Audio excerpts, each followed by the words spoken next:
ఆంధ్ర రాష్ట్ర అవతరణ కోసం 56 రోజులు ఆమరణ నిరాహార దీక్ష చేపట్టి వీరమరణం పొందిన పొట్టి శ్రీరాములు 124వ జయంతి కార్యక్రమాన్ని కడప జిల్లా బద్వేల్ పట్టణంలోని విశ్రాంత ఉద్యోగుల సంఘ కార్యాలయంలో ఆయన చిత్రపటానికి పూలమాలలు వేసి ఘనంగా నివాళులు అర్పించారు.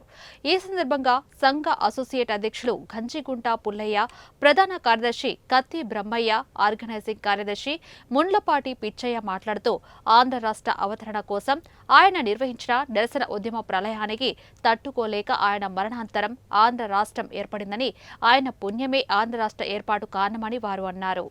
ఆంధ్ర రాష్ట్ర అవతరణ కోసం 56 రోజులు ఆమరణ నిరాదీక్ష చేసినటువంటి మహానుభావుడు పొట్టి శ్రీరాములు.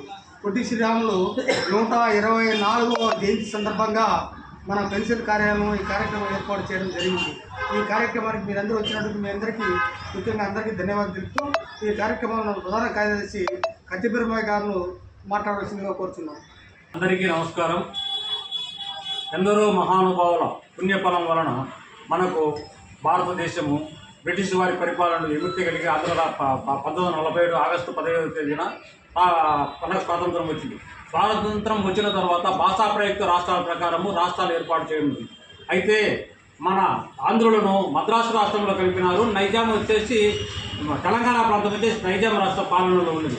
అటువంటి సమయంలో పొట్టి శ్రీరాములు గారు భాషా ప్రయుక్త రాష్ట్రాలుగా ఏ భాష మాట్లాడే వాళ్ళకు ఆ రాష్ట్రాలు కావాలని పోరాడిన వాళ్ళలో ప్రథముడు పొట్టి శ్రీరాములు.